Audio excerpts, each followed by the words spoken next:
Hello and welcome back into another episode of Pat's Latest. I'm your host, Mike Gambardella, and today we jump back into a wide receiver centric show as we take a look at a Pro Bowl wide receiver that could be available should a contract extension not happen, two other big names on the free agency market that don't have homes yet, and get to what the true solution for the New England Patriots is for their wide receiver room.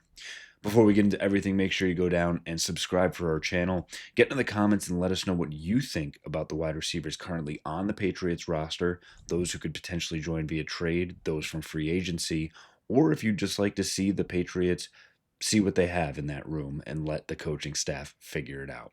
Either way, make sure you go down and give us a like if you like what you hear. And after this one, go back and check out all of our old episodes. Make sure you know exactly what's happened with your Patriots through minicamp, through the draft, through free agency and everything else. We have it all here for you on Pat's Latest. And we start indeed with the big news coming from Adam Schefter that the Washington Commanders and Terry McLaurin are reportedly not close on a new contract. Now, obviously, McLaurin looking for the big time deal after his all pro season last year.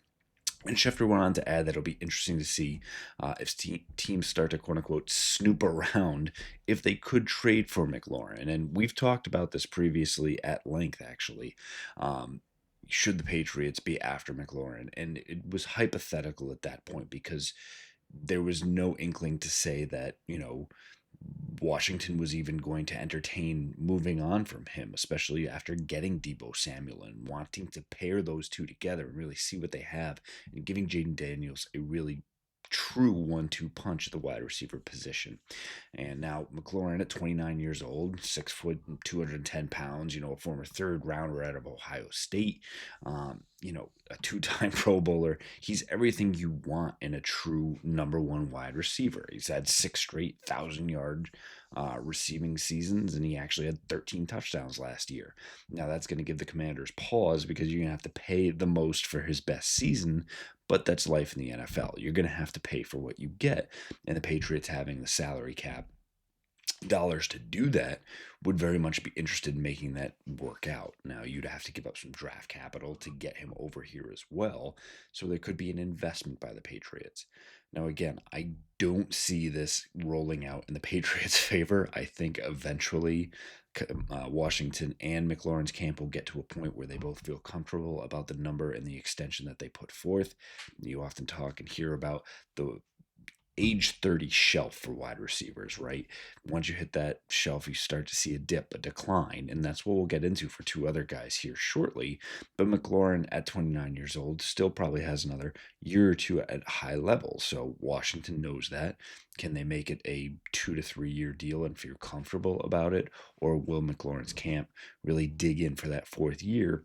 And if they get to that point, do the Patriots then be able to swoop in, or another team at that point, and who can give the best package for trade compensation? Again, I expect the Commanders to get a deal done at the end of the day, but I think the Patriots brass really does need to keep their ear to the grindstone here and kind of see how this plays out and make sure you're not missing out on an opportunity to add a Pro Bowl level wide receiver for a late round pick and salary cap dollars that you have to spend. Speaking of those salary cap dollars and potentially at needing or wanting to add more weapons for Drake May, there is a 6-time Pro Bowler out there that seemingly can't find a job. Keenan Allen, who was at the top of his game. People in the fantasy community love this guy. Big bodied wide receiver you could throw the ball up to. But at 33 years old, again, you're on the wrong side of that 30-year-old shelf, and suddenly a 6-time Pro Bowler doesn't seem as attractive. And he's coming off a tough season. When you play with a rookie quarterback, it can sometimes take its toll. Not everybody is like Terry McLaurin, where Jaden Daniels comes and balls out in the right scenario and can throw deep at a drop of a hat. playing with Caleb Williams, and again, the number one overall pick, not a bad thing, but it was a crowded wide receiver room. The coaches that were there in place probably didn't give Keenan the best opportunity to succeed there. And you saw a big time dive after 11 seasons in the NFL playing with the Los Angeles Chargers. He had just one 100-yard game last year, and that took 13 targets to even reach. So, again, I think Keenan is in this area where you're on the wrong side of it. His camp's probably looking to cash in for that one-time payday. Um, and again, I don't see a true fit here for the Patriots. I think he's going to command a little too much money. And again, unless it's a 1-year flyer, a 1-year rental, a 1-year prove it deal, I'm not sure it is right for the New England Patriots. And Keenan Allen's camp probably knows this, and that they're debating: do we want a 2-year offer, higher money, 1-year prove it deal, or try and get him on a contender to win a Super Bowl? And again, in those instances, you probably have to wait out into training camp a little bit more. So don't be surprised if that drags on. And the same could go for the next one here as well, with Amari Cooper being a very similar camp, and seeing the same thing. At 30 years old, has hit that shelf.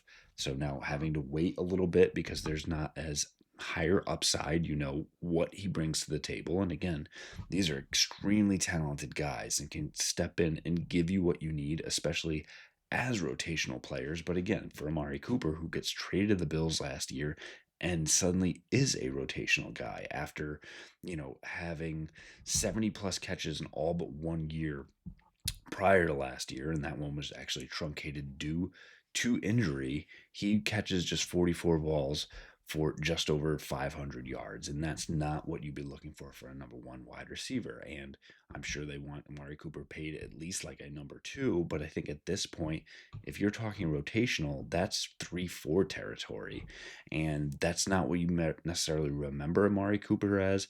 But unfortunately, even playing with the Buffalo Bills team that advances to an AFC championship, that has Josh Allen at quarterback, and Khalil Shakir and Coleman are two good wide receivers, and Matt Collins on that team as well, but not guys you're like, oh, they have to be on the field over someone like Amari Cooper. And I think that is very telling, and that's why Amari doesn't have a job quite yet. Now, that's not to say that he couldn't end up in New England as, again, another big bodied wide receiver that can add big time targets for someone like Drake May.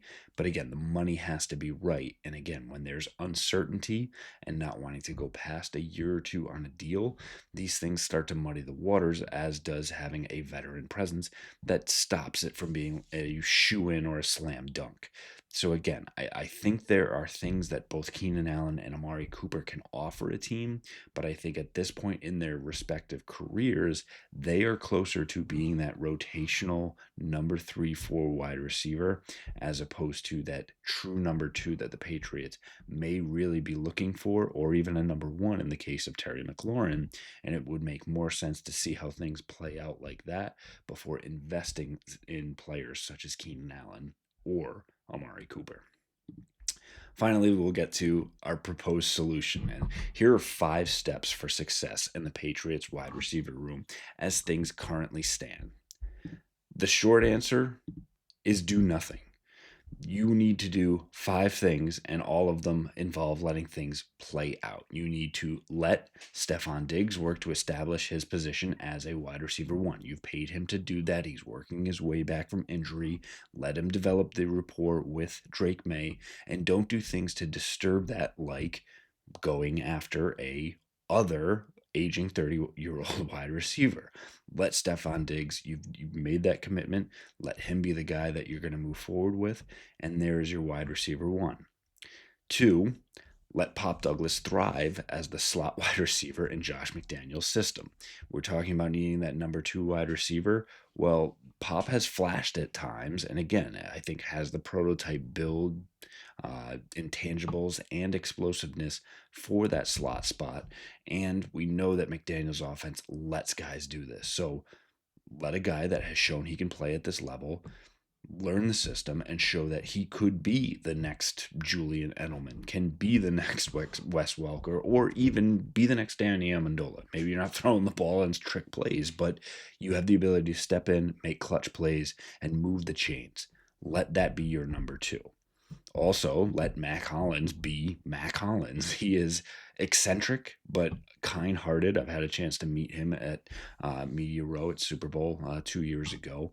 A great guy. Yes, he doesn't wear shoes. He dances to the beat of his own drum, but that can be a very positive thing for this wide receiver room, and putting him out as that other boundary wide receiver, that big target you're talking about.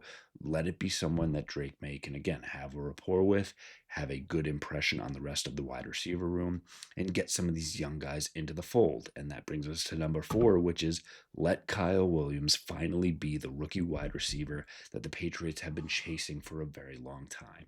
Don't push him too fast, too soon. Let him learn from these 3 guys in front of him. So you have Stephon Diggs, Pop Douglas, and Mac Hollins leading the way, allowing learning to happen, and then allowing him to do what he can, and that is make explosive plays and be a true trusted option for Drake May. And that brings us to number 5, and that is let Efton Chisholm, Jalen Polk, Javon Baker, Kayshon Boutte, and Kendrick Bourne battle it out for the last 2 remaining spots, likely in this wide receiver room. There are pros and cons for all of these players. And yes, I know I said that about 2 guys that everyone kind of ran down after last year's NFL draft, Efton Chisholm, I think, gets the lead because everybody talked about him, and again, could be a great backup to Pop Douglas in this system that is run so well by Josh McDaniels. Kayshon Boutte performed admirably as the number 2 last year, and I think you'd feel pretty good if he was the number 4 or 5 or 6 wide receiver on this team. Again, I think Kendrick Bourne is a little bit further down on this list for me. I think then it leaves Baker and Polk, who, again, there's a reason why they were drafted in the first 4 rounds. There's something there. And if they can flash and show just enough and show a connection with Drake May and allow Josh McDaniels to put them into positions to be successful, then Elliott Wolf and Mike Vrabel can really come together and say, look, there's a spot for these guys on the team, this at the 6th spot, or you can talk to them and say, look, this is what we're building here, and we want to try and sneak you onto the practice squad. Again, I think there is enough in this room. There are times when you look out and say, hey, there's Keenan Allen there. There's Amari Cooper there. There's potential for Terry McLaurin. That's a lot of what ifs. There's a lot of how does this work? I think let Mike Vrabel instill the culture that he wants, follow those 5 steps to success, and essentially do nothing right now. Coach up the guys you got and wait for that scenario that seems almost too good to be true. You're not quite there yet with Terry McLaurin, and I'm not sure it will even happen, but be prepared for when it does. But until it does, let these guys show you what they have, and let Drake May bear the fruit of all of their labor.